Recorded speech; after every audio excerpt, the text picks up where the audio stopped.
right, everybody, welcome to ELF Live, a Friday installment. If you've been watching the show, you'll notice now I've got my old regular background back. I am back in Europe, a little bit jet lagged, but that won't stop me from talking ELF football with you guys. We got week 10 on the horizon. Welcome everybody in the chat. We're live on multiple platforms. You know the drill. Put your comments in there because we're going to see them all, and I am not here alone. Of course, I am here with my man, as always, Matt Bressington. What's going on, Matt? How you doing, brother? I'm doing pretty good. Good to have you back in Europe, ready for the ELF games. Playoffs are heating up. That's what I'm excited about. I can't stop talking about it at the moment. So much different stuff could happen. It's gonna be great. A lot of stuff could happen, man. Some playoff implications also even this weekend. We got some big games. I see Karen Hogg in the chat. She's probably looking forward to that Raiders Munich game. That's going to be a big one right here. Welcome, Karen. Thank you for welcoming me back to Europe. Matt, it feels good to just be closer in proximity to you. You know, it just feels good to be back on this time zone. Great show for you guys. Do us a favor, give us a thumbs up, give us a like, whatever platform you're watching on. Help spread the show around. We are at the whim of the gods of algorithms. So those thumbs ups help us out. Feel free to do that. So great show for you. We're going to do, as always, the signing center that we do on Fridays. We're going to go through our game previews and pick'ems, and we want to see what you guys pick as well.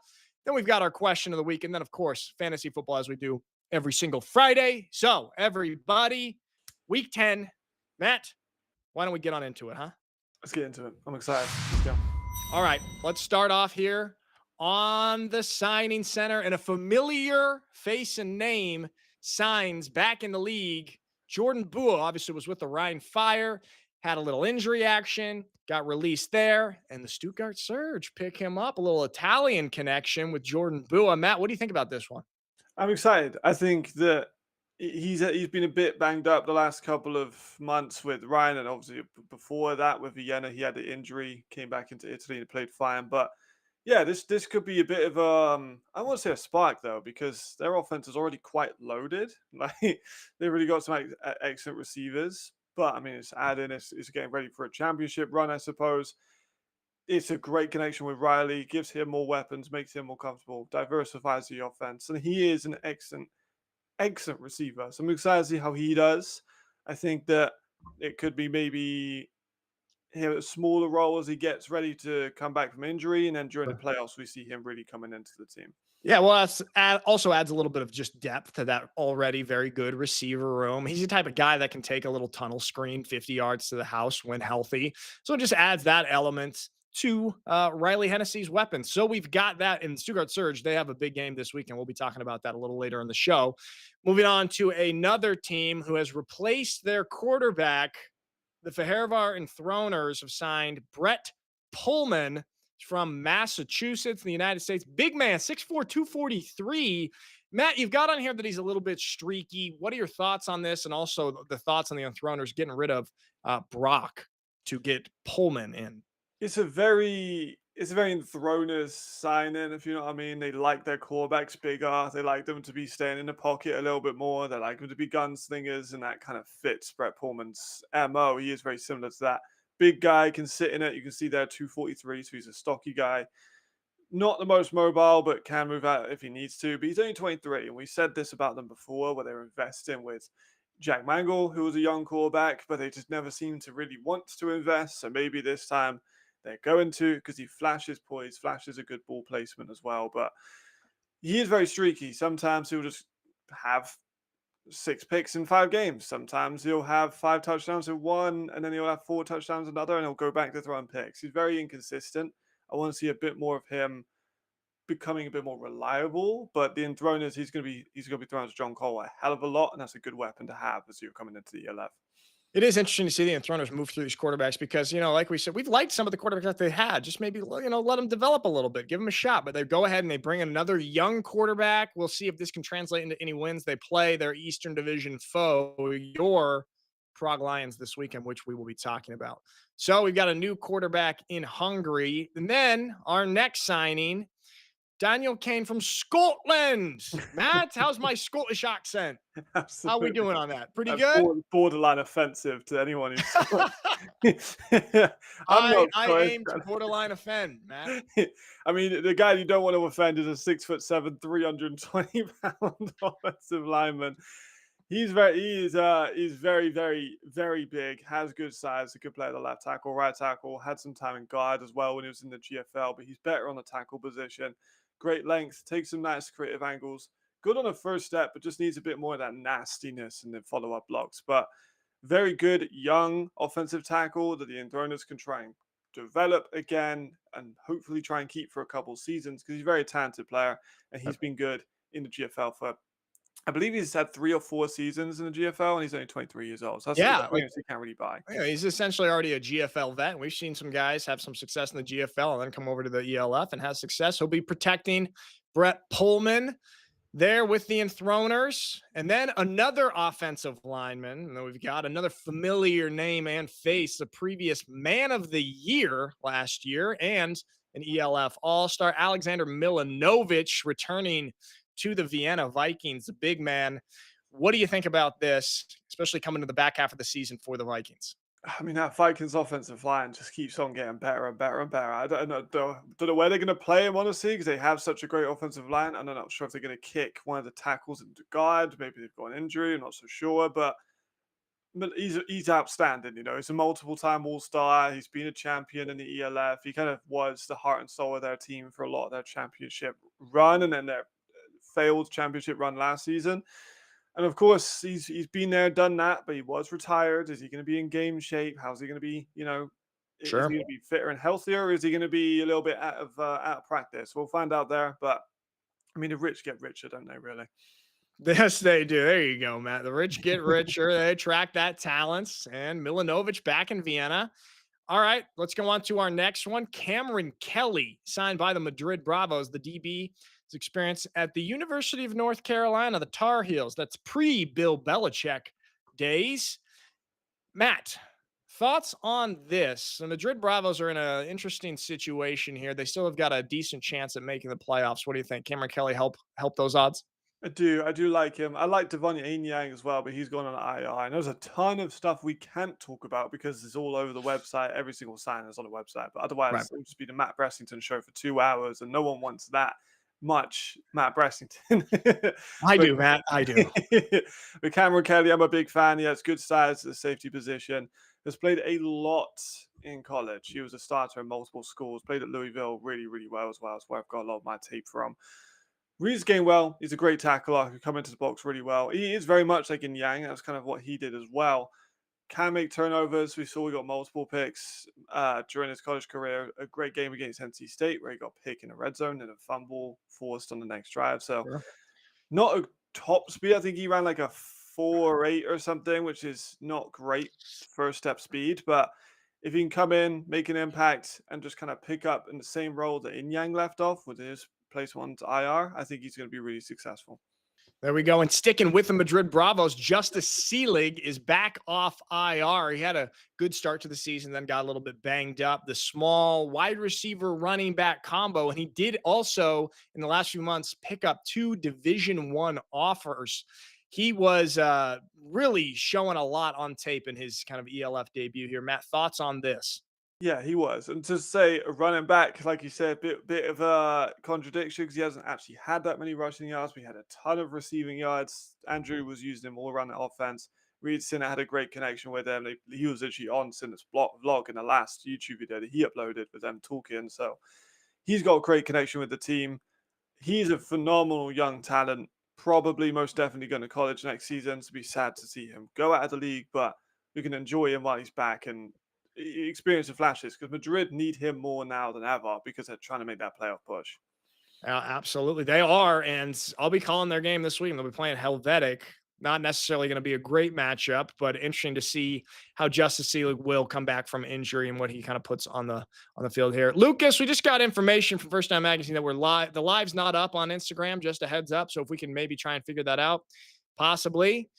Let's move on to our final signing. Another familiar name and face, played previously for the Raiders and the Galaxy and the Sea Devils. Dennis Butts signing with the Bavarian squad, the Munich Ravens. Matt, that's a team that absolutely hates me, just as the Frankfurt Galaxy hate you. It's good. We each have our enemy squads. What do you think about this, plugging up the D line? Yeah, love Dennis. Great guy. Met him at FIBO as well, and he was awesome. Just some of the biggest hands of a man. Yeah. Like, he's just got like spades for hands. But he's strong, very strong guy. He's played in Europe for years, like I think over maybe 10, 15 years. Joins a Munich rotation as well, so he can come in fresh, make an impact because that Munich defensive line is terrifying as well. So he's going to bring a lot of experience. He's not, he's no spring chicken at 36, but he can definitely offer still a little bit more in his footballing career. But yeah, love me some Dennis Butts. He's awesome. No spring chicken, as they say about us guys in our 30s. ELFpedia, nobody waited for me. Good day, boys. Welcome on in, ELFpedia. Marcus, welcome on in. Thank you for the welcome back. It's good to be back here and a nice visit to our home state, mine and Marcus's home state of Oregon. All right, so there we have it. Those are our prominent names in the signing center. Like Matt said, if you want to go on the website, you can see all the signings because there were a plethora of signings because it was finally up to the signing deadline. If you want to see all of that, check it out on the website. Karen Hogg does say that that defensive line is going to be unstoppable now, or very stoppable as they try to stop offenses. All right. You like that, Matt? You like that pun right I there? do like that. I I like still that. got it in my old age. I'm no spring chicken either. All right, let's move on to our individual game previews.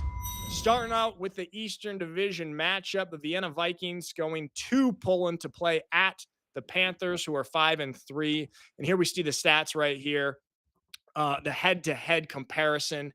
And Matt, if we pull up the keys to the game for the Vikings, you've got here: attack the secondary, plug up the inside, and don't give up big plays. Talk to me about this. I mean, you look at the Russia numbers of this team and just the placement of their two. I mean, DJ has been running a hell of a lot. He is leading the league in rushing yards He as his is. quarterback, which is very individual, and nearly 100 yards over anyone else in the league. So that's quite impressive.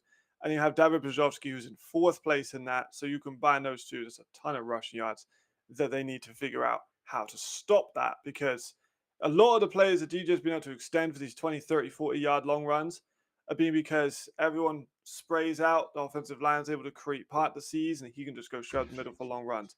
They can't let that happen. Otherwise, they're going to be giving up a ton of those big plays, because this team, Panthers, they prove they can ball. They prove they're not dead Oh, yet yeah. with a win over my Prague Lions. So it's going to Tough be, one for you, Matt. yeah, it's a Tough one tough for one. you, huh? Tough one for me, but Well, now flip. they've got such a tough schedule coming up, and if they want to sniff playoffs, they got to at least beat Vienna once, and this is Yeah. probably the best chance, given it's a home game. Well, then let's take a look at the keys to game for the Panthers. You said use that running game to the full effect. You have the Vikings' key to the game is to plug up that running game, take advantage of every single possession, and guard the sidelines. It is interesting. DJ Irons leading the league in rushing, able to extend those plays. What do you think about this, Matt? Do you think they're going to be able to get the ball moving on the ground against Vienna? I I think they'll have some success. I think they're gonna have to sacrifice a passing game if they're gonna have success in a running game. They're gonna have to commit to it fully, because Vienna does have one of the best defenses in the league. They also have two of the best edge rushers Yes, in they do. Europe with Lucky and Donkor. Lucky could be a defensive player of the year this year. They've got Timmy Nuka in the middle as well. They've got a great defensive line with Schaefer in the middle. I don't think they're going to have the most success in the run this game, just because I don't want to say they'd be a bit one dimensional, but they have been at times clearly going to run the ball. They get into these difficult third down situations and are not able to have as much success. It is tough when you have to be a little bit more one dimensional. So we have the keys to the game for these guys. Now, Matt, give me your thoughts. Give me your prediction. Do you think the Panthers can upset the Vikings, keep their playoff hopes alive? No, I'm going to go with the Vienna Vikings. I think the schedule for the Panthers is Vienna, then Munich, then Vienna, then Munich. It's a brutal end of the year for them. Yeah, it really, really is two of the top teams in the league. And I'm with you. I'm going Vienna as well. Just looking too strong right now. Obviously added a nice piece on the offensive line as well.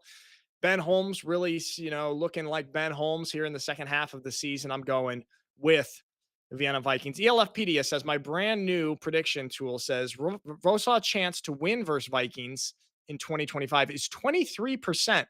Is that win at least one game or win each game? 23% chance each time to win. Let us know, ELFpedia. Well, we're going to move on to the next game, but let us know in there. There's a slight delay in the chat. All right, moving on. We both got the Vikings. Moving on to our next game. The Galaxy at the winless Centurions, who have obviously been struggled. But, Matt, the Frankfurt Galaxy Interesting with the new quarterback last week, Jamison Wang coming in playing against a very tough defense of Stuttgart Surge and actually looking pretty darn good. He impressed me. What are your thoughts on this one? And we can throw up the keys to the game for the Galaxy as well. Talk to me about this, Matt. I think this is the game to get Wang into full momentum. Yeah, it's Surge, not a lot. We've seen quarterbacks come in this year that have really struggled against the Stuttgart Surge. And the fact that he played so well is a great sign. Now is your time to get him completely used to the playbook, get him fully used to his receivers, get some depth guys in he could build connections with. I'm wildly out of focus. And it'll just be good for him just to get into full groove, I think. So I think that's going to be the main priority. I don't want them to, if they go up by a lot of points, I don't want them to take him off. I want them to keep him on throughout the whole game. I know you risk an injury, but you need to get him fully clicked if you're going to try and make a playoff push because there is that minuscule chance that they can There make is. the playoffs. What did it say on the graphic? 0.4% chance or something like that? ELFpedia, let us know. It's So tiny, but they can do it. you're saying there's a chance. Okay. Never give up. Never give up. And then with the home Cologne Centurions, not much hope here. Matt, you got here new signings, new chances. What do you got for the Cologne Centurions here? Anything positive? Not much. Just more guys coming in, able to make maybe future endeavors in the ELF if they Sure. perform well. Apart from that, I don't have too much for the positive. I'm just happy that they're out there playing the game. That's what I like. There you go. And Marcus agrees with us. As much as I love the Galaxy, I will finally give someone from Frankfurt props. Wang is a machine. Yep. We got to give Wang had a great debut against a very difficult Stuttgart Surge defense and never gave up. Also was fighting all the way till the very end. That game went 3.5 hours. I was on the call and it just never ended because they never gave up. All right. So, Matt, I think we're both probably in line here. I'm going to go with the Frankfurt Galaxy to win this one. Jamison Wang to add on to his ELF debut season and kind of get into a little bit more form here. What do you think? Yeah, I'm going to go with you. I think this one should be clear cut, and I think the Galaxy need to try and take a few lessons just to propel themselves towards the end of the year. There we go. Okay, ELFpedia Galaxy chance to win is 84.9%. We'll take those shots. We'll take those odds any day of the week. All right, moving on to one of our better games of the weekend, Matt. The Munich Ravens, currently 7-1, one of the best teams in the league, traveling to Innsbruck, Austria to take on the Raiders T-Roll. Here we see the stats. Interesting. The Raiders obviously leading the league in rushing yards, and the Munich Ravens leading the league in defense against the run, only allowing 86.5. So it's going to be sort of a unstoppable force meets an immovable object here this weekend. Talk to me a little bit about some of the keys to the game. I mean, there's a ton. We'll start with the Ravens. I think it's don't be overconfident. I think they were a little overconfident against the Mercenaries, and they won comfortably, but they didn't have an overwhelmingly positive game. Limited mental errors, the fumbles, the picks, the bad play calls. Again, according to the Mercenaries, multiple fumbles, bad play call in the red zone that led to an interception. Like there was just moments that they kind of let it slip, and then don't get dominated on the ground. We know what the Raiders are about. We know what they're about in terms of stopping it. They've done it once. It's hard to repeat and win 2 games in the ELF against a team of this caliber. So it's going to be huge. I think it would, if I'm not mistaken, potentially clinch the division if they do get a big win. Maybe. Yeah, I think it'll at least be close there. Florian Schuss says, hoping for the Raiders getting the upset here. It obviously would probably be an upset, but this is a rivalry game. We've seen this sort of develop over the last few years. They're close in proximity. Obviously, you got that Germany-Austria element to the rivalry. A lot of players know each other on these squads here.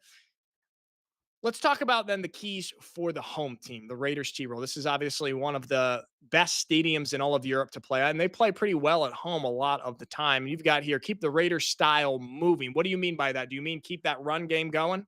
I do. And they're kind of like, I don't know how to describe this, but like a blue collar team. They're dirty, they're grimy, dirty boxing, stuff like that just kind of gets them into these games and keeps them in these games for a long time. They did exactly the same against Madrid, a game they won, where they just took 9 minutes off with that drive, just drained everyone. They did it against Fire. They took them into deep water and drowned them. This is the lineal champion. I've talked about lineal champions a lot the last week with my new video, and they are the lineal champion. And I think they want to defend that because Vienna have had a couple reigns. The first time they've ever had that claim. So, and it's at home. It's a white-out game as well. That everyone's gonna be wearing white, Sure. kind of like how Penn State do it as well. So that's gonna be fun. Ton of people expected to be at that game, and it's kind of bringing that Raiders kind of like energy to that team. Yeah, I think bring it'll be that really T-roll fun. energy. Yeah. White out in the mountains. Karen Hogg says if the Ravens win, it's 3-3 against the Raiders on the series. Like you said, this is a very, very good rivalry that's bubbling up here. Marcus says Ravens and Raiders are both weird. This is a game between two middle children. Ravens 7-1 a middle child is wild. That's wild, Marcus. I don't know. We'll see if they're able to hold on to it. Matt, who do you got in this one? I've got the Ravens. I think they pull off the expected way. I do not think this is going to be a game that's convincing. I think it could go back and forth the whole game. I think it's going to be interesting. I just think the Ravens, they get to see it out, maybe a 1 or 2 point game. This could be really close the whole way. I would not be surprised if the Raiders win.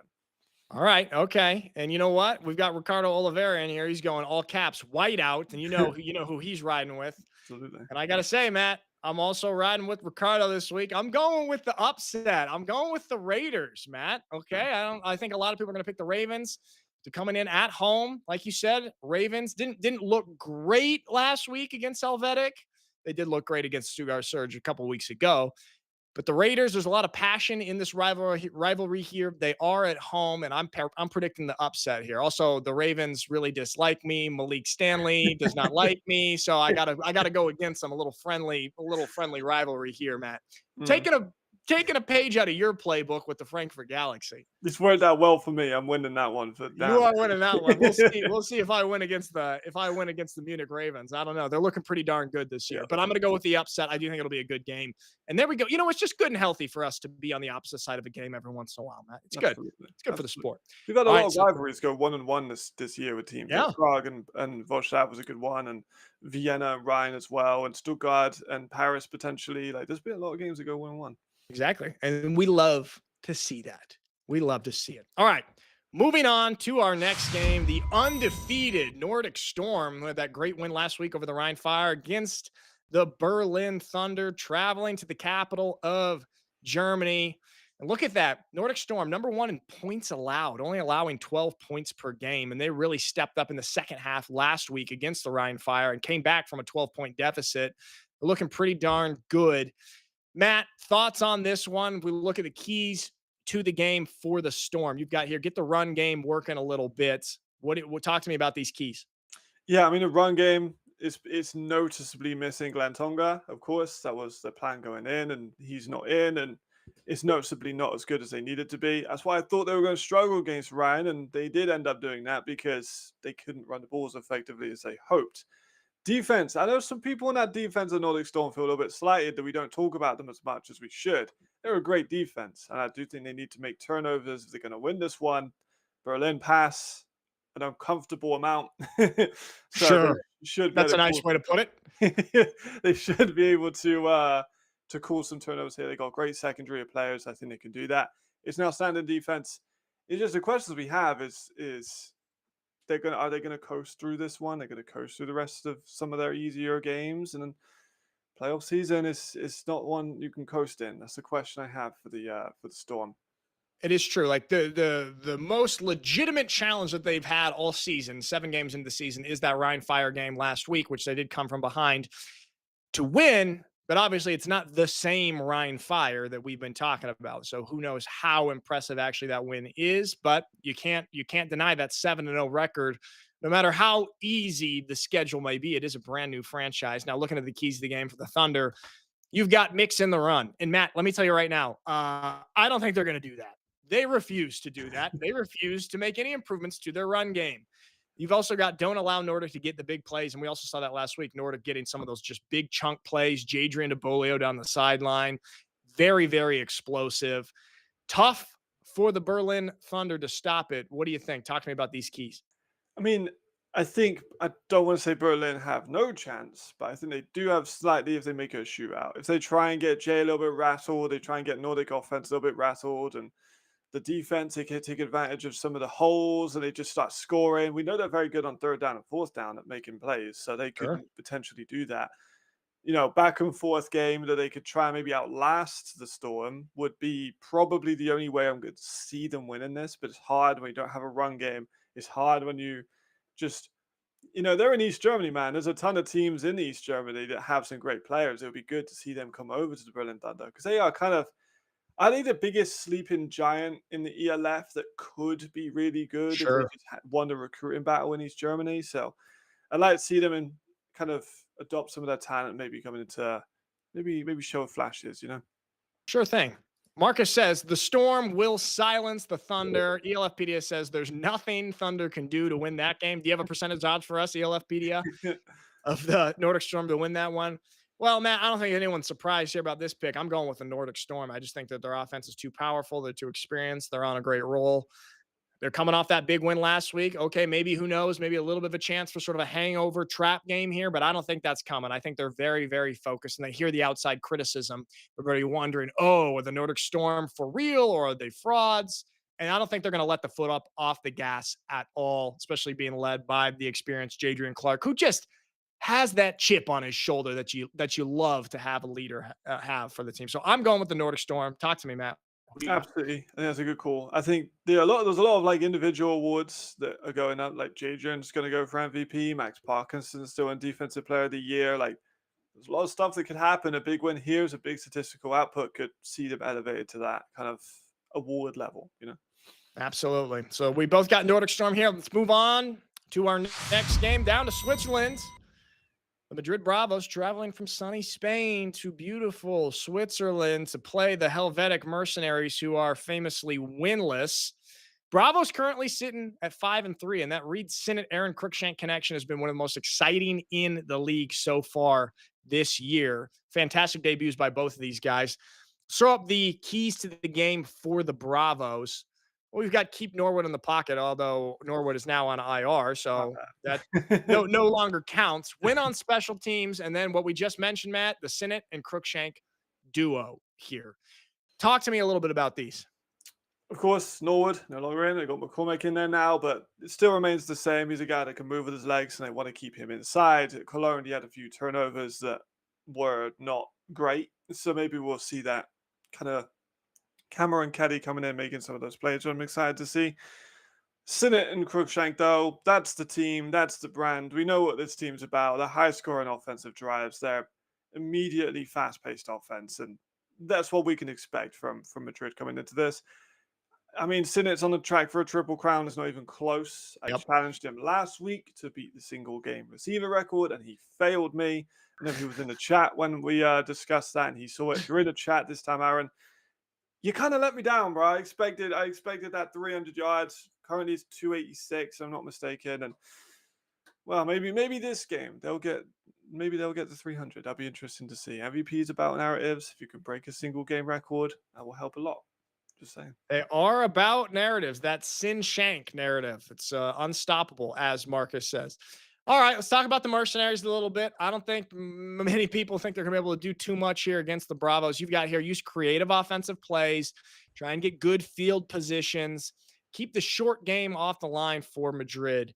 Talk to me about this. Did they have any sort of chance? As we saw, ELFpedia said there's a 94.7 chance that the Madrid Bravos win this one. Yeah, I would think that's accurate. I'd actually probably go a little bit higher than that.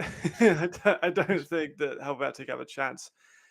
They've lost so many of their key players over this season just due to instances, and I don't think they've been a good team at all this year. So we'll see. They've got a few interesting new signs. I think Devin Burrell, great punt returner, can make some positions. Maybe they'll get a couple points out of that, but I'm not feeling the work. Sorry, Jamal. I know sometimes we want them to win, but I don't think this is going to be one of those times they're going to get going. I don't as well. I'm going Bravos. Matt, you going Bravos as well? Absolutely, I'm going Bravos. Yeah. Both boys going Bravos, and I'm sure a lot of you guys in the chat are also going Bravos. Moving on to what has supposedly been an interesting rivalry, but I don't know how true that is. The Rhine Fire at the Hamburg Sea Devils. Obviously, the Rhine Fire, crazy to see them at 4-4 right now, coming off that kind of heartbreaking loss to the Nordic Storm. They're traveling to Hamburg to play the Sea Devils. You've got in the keys to the game here. It's the last playoff push for the Rhine Fire. They still do have a chance, but they've got to win out, I do believe, or at least almost all of their games.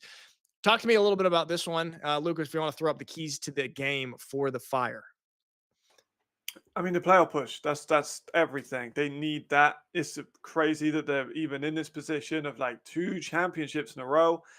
And now they might not even make playoffs. It's a wild league we live in, one that can flip immediately. We've seen it with other teams in the league, like Prague, that have flipped in one season. It can happen the other way too. You can go from a Sure. championship to a team that's maybe not making playoffs. This team is too talented to not be in the playoffs, however. It's been weird to watch, right? Like they've been offensively confusing. They've had like mistakes on penalties, fumbles at the end of games. They've given away leads. Like they've made it closer with teams they shouldn't have, and then they lose to the Raiders in dominant fashion. But they beat Vienna. Like Yeah, they're a weird team, and very strange. this is probably in terms they're definitely their most strange season to date. One of the strangest seasons I've ever seen from any team in the ELF. It's been Yes. weird. When you talk about them beating the Vienna Vikings and then losing to the Raiders T-Roll, it's like, what version of the Rhine Fire are we going to get this week? Are we going to get the one from the first half last week or the one from the second half last week? Because they kind of really let it slip away last week. A little bit of sloppiness. We saw that fumble late in the game and just some of these sloppy things that you can't be doing if you want to make it in the playoffs in this league, especially this year. It's so damn competitive.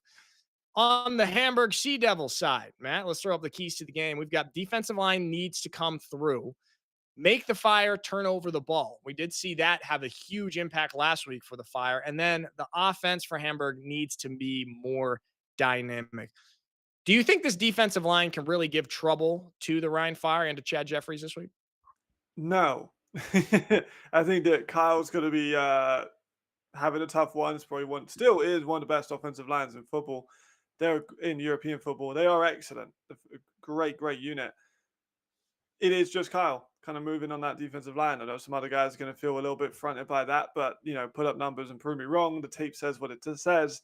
It is basically just Kyle carrying that defensive line at the moment.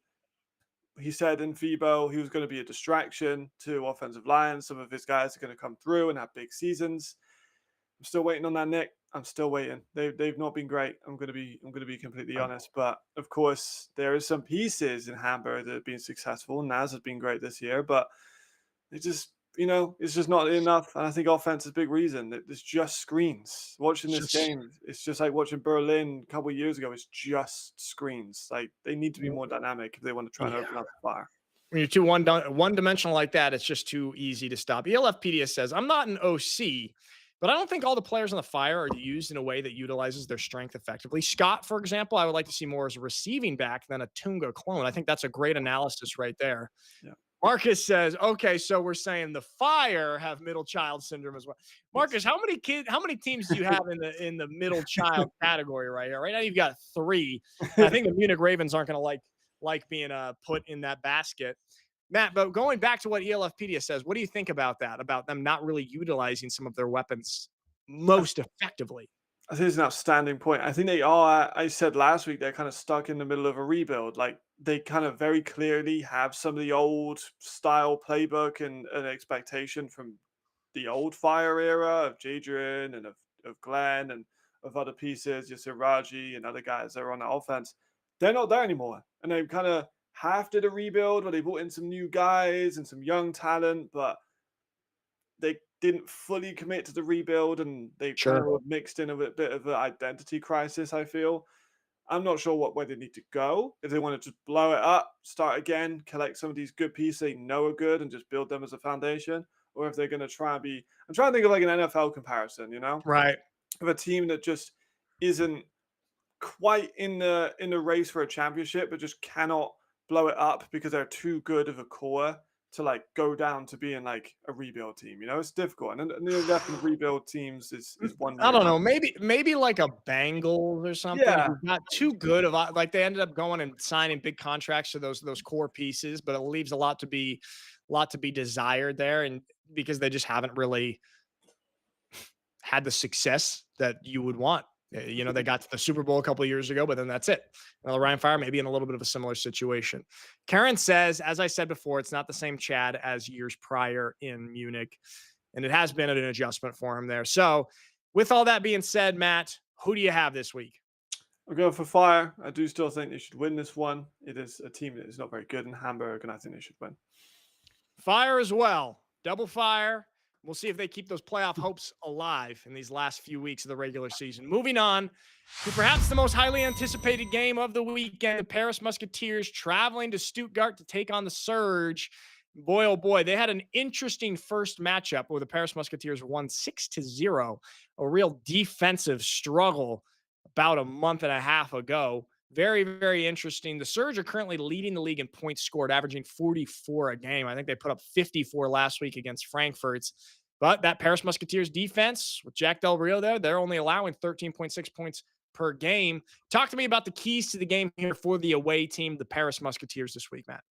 I think it's going to be weird for that. And I'm really not sure how this game's going to go. Like, you'd expect a defensive showcase, but we expected that from Vienna and Paris. We didn't get that. Sure. Like, the run game needs to be the focus. We've seen the last couple of weeks, Jalen's been very good at using his legs. Nicholas Kantar has become a very, very good running back for them and has been opening a lot of space and a lot of these creative offensive concepts with Austin Mitchell and with Tegadam. They do also need to send pressure. Like Riley Hennessy is too good for them just to let him have all the time in the pocket. Otherwise, he's going to piece you up. You've gone. I've got flickering lights. Everything's gone. That was weird. But yeah, Oh, that was odd. back, all my electricity went weird. But still, it's going to be a game that I think they need to really come out and prove that they can make playoffs because they're very, very close. And that division is wide open. It really is. Florian Schust, photographer, says Surge vs. Paris, game of the year so far. Can't wait to be there. Surge player told me they are very well prepared. They really want to win this game, of course. Huge playoff implications. Obviously, want to get the revenge from the first meeting of these two squads. And then for the Stuttgart Surge, keys the game. We got can't let Paris get ahead easily. You never know what surge you're going to get. It's interesting. It's kind of like the Rhine Fire that we talked about just a minutes ago. And that defense has had moments of highs and moments of lows. Which version of that defense are we going to get? We're going to get that sort of dominant defense because last week, even against the Frankfurt Galaxy, they let up quite a bit with a new quarterback in his first ever ELF game. And it's a tough transition. So it was impressive by Wang to put up those numbers against the Stuttgart Surge defense. What do you think, Matt? I know it's hard to predict, but do you think this defense is going to be able to lock down against Paris? See, by lockdown, do we mean because they're averaging what 20, just under 21 points? Do I think they're going to go over 21 or under 21? Is that what you're saying? Sure.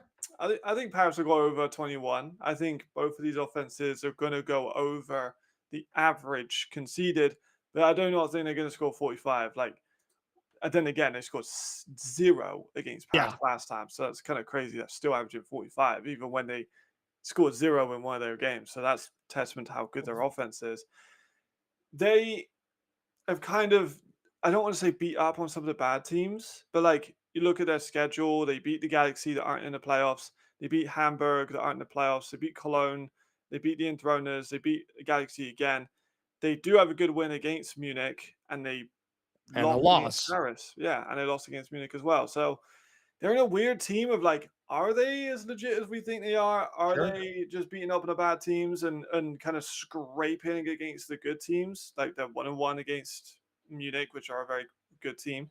If they go 0-2 against Paris, I think there's going to be a ton of questions about if they're really a championship contender. Right. This is a huge, huge game for the Surge because, like you said, they're essentially 1-2 against what we would call probably good teams. Yeah. With the one win against Munich, but then the loss against Munich and the loss against Paris. So this is going to be a huge, huge one, obviously, for both of these teams, divisional rivals as well. Two coaches with completely different backgrounds, one through the States, one through Europe. So that's an interesting little storyline there. Matt, I'm going with the Surge. I know you're not going to be surprised by that. It's not just my nepotism or glazing, as the kids say nowadays, but I think that the Surge at home, Paris having to travel, that's a long bus ride. You saw the Surge struggle with it going to Paris earlier in the year. Now Paris has to deal with it. I think that's going to play a factor. I think it's going to be a close one, but I think the Surge eke it out. What do you got? That's a really good point. I didn't consider that. But I'm still going to stick to my guns. I'm going to back Paris here to win the game. I think they've got some good momentum. They lost against Vienna, but it was a game that you could take a lot of positives out of. Yep. Quite a lot of people think they're the second best team in the ELF, even though they've got 3 losses. They had a gauntlet of the schedule, so that iron sharpens iron kind of thing. They need this win in order to go towards a division or try and make playoffs. And this Musketeers team need to make the playoffs. One of the best defenses we've ever Bad. seen in terms of talent. So I'm gonna go for them. I'm gonna go for that. I think they get it. It's gonna be another defensive shootout. Maybe I might just be completely wrong. It might be an offensive one, but it would be fun to watch either way. So we will see highly anticipated matchup Sunday at 4:25 Central European time. Matt, you and I are split on this one. Let's see who's laughing on Monday. All right, to our final game, Matt. The Matt Bressington Prague Lions play host to the Fehérvár Enthroners, who have their new quarterback. Take a look here at the head-to-head stats. Interesting there. Obviously, Brock Dahlman is out. New quarterback coming in. Javarian Smith, who's been very interesting this year, Matt, and obviously the Lions coming off a couple losses now with Vienna and with the Panthers. You think they're able to bounce back this week? Talk to me about some of the keys for Prague. I'm really hoping so. I think we need to spread the ball out. Willie P is being obviously the focus, as he should be, but we've got people like Matthias Bealey, who have played really, really well. Adam Zizelka is I'd still hold this, still one of the best running backs in the league. He's phenomenal. And I think they need to. We know what the Enthroners are going to do. They're not very hard to predict. They're going to throw the ball, so we can try and maybe play some more of those coverages where you can use Ken Hike's ability on the ball. Not sure if Juju's going to be. He's kind of struggled with injuries this year, but if he is playing, it would be phenomenal to see him make some plays in the ball. But I'm definitely favoring the Lions to win this one. The bounce back season starts now. Lions are not completely out of the playoffs. Let me read out the schedule for the. They're not. They are couple of games. really not. They've got this game against the Enthroners. They've got the games against the Mercenaries twice, and they have the Galaxy. Galaxy's a tough one. This one could be a tough one, but hey, 8-4. It's not unrealistic. I said before the season, if they go positive, we're going to get a Prague Lions tattoo, and it looks like that's probably going to happen. Boy, oh boy, I can't wait to see Matt Bressington's Prague Lions tattoo live on this show because it looks like we're probably going to have it. All right, and then the Enthroners, obviously, new quarterback coming in. It's going to be tough. You've got here, keep the short game moving. Defense needs to find a way to stop Willie P, of course. It's tough, easier said than done. And then make Javarian Smith uncomfortable back there. I mean, he hasn't been an MVP level quarterback, but he's been quite a good game manager. And I don't know, man. I think that this is going to be a bounce back for the Prague Lions. I'm going with your boys, getting back on track, back into the winning record column. Give me the Prague Lions. Who do you got? I'm with you on that. I think John Cole's going to have a good 15 catch, maybe 150-yard game as he tends to do in the last couple of weeks, but I'm still going to go for Prague. So we've got the momentum potentially back in this game, so I'm excited. There we go. Prague Lions. All right, there we have it, everybody. Those are individual game previews and predictions. And we're going to take a quick break from our sponsor. We'll be right back. Maximize your water and detergent savings with iDOS and the Home Connect app with detergent scan. Discover it at Euronics. All right. Thank you, Euronics. And speaking of Euronics, we got the Euronics and Braun question of the week, which we do every Friday. And Euronics puts a post on Instagram, which you can comment under, and your comment can become the question of the week. Lucas, go ahead and throw up the question of the week here. And what we've got is, can signings this late in the season still make a difference? That's from Timo Weiss on Instagram. Matt, we just did our final signing center of the year of some of the more prominent names, guys like Alexander Milanovic, Jordan Bua. What do you think? Do you think realistically guys this late in the season added for the last few games can make a difference? Yes, absolutely. I think there's a ton of different instances we could point to. Your boy Dal Stewart playing for the Surge, having actually the best postseason run maybe of any player. He was averaging 200 yards and a couple of touchdowns for 4 games. It was amazing. Look to Cologne as well with Bijan Harris and with Carlos Hill, made an instant impact, turned the team around to get 6-6. There's a lot of different ways. Those the offensive linemen are going to come in. They're going to improve the team as well. Keanu Webanks with Paris, when he came in, they looked a lot better. There's been a ton of different instances. 100%, this could be the difference between a team making the playoffs and a team not making the playoffs. Also, a guy like Jamison Wang, I know we're speaking pretty early on it, but there's a lot of promise in what he put on tape in just that first game in the ELF. So a guy like that, especially at the quarterback position, can absolutely make a difference. It's crazy you bring up the Darryl Stewart 2023 run because that was unbelievable. That was wild, and I still think he holds, yeah, like you said, all the records for the playoffs. Just coming in late in the season and making a huge splash. So yeah, if you sign the right guys and it fits into your roster well, they can absolutely make a difference this late in the season. That's a Euronics and Brown question of the week. All right, Matt, let's move on to our final segment, fantasy football. Presented by Citizen. You guys know the drill. There are prizes every week, and then there's the prizes over the entire season. Matt, well, you're currently sitting what, about top 10 still? See how it's a sensitive topic, Nick. I've been in and out of the top 10. I went from 12 to 8 to 8 to 12 to 8 to 12. Literally bouncing between those positions. I've been Bouncing around. I got 255 points and didn't even win the week. Darn it. Well, maybe this week will get you back on top there and back into the top 10, Matt. Lucas, go ahead and throw up my fantasy squad this week. Let me walk you through this. Okay, I'm going with Jamison Wang. I've been praising him a lot this week. I really, really liked what he did against the Stuttgart Surge defense. I think that he's going to build upon that. And who they're playing Cologne, right? Mhm. I think that he's going to be able to put up some pretty good numbers. I hope that the Frankfurt Galaxy let him stay in the entire game. That's why I've got Jamison Wang. Kennedy Channing with the Nordic Storm. He's taking the bulk of the carries last week for the Nordic Storm. I like what he did. He was really opening it up, especially in the second half there. And then give me a little Zuzelka action against the Enthroners. Come on, Zuzelka. Willie P also against the Enthroners, Matt. I'm going double Prague Lions in honor of you. Pope with the Rhine Fire going against the Hamburg Sea Devils defense. He also impressed me quite a bit, much better than his previous game. Beer Bomber, you can never go wrong with Beer Bomber. And then Harlan Quofi also catching pass from Chad Jeffries last week. They're playing the Hamburg Sea Devils. I think he can get a little action going.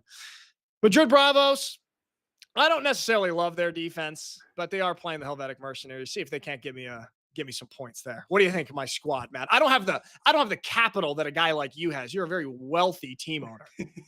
I am. I like the investment in youth. You got Kerji Jahing, one of the best young running backs in Europe. You got Zuzelka's like 23. You know, it feels like he's been older because he's been in the league forever, but young guy. Harlan Quofi, still a young dude. Beer Bomber as well. I like it. It's a good team.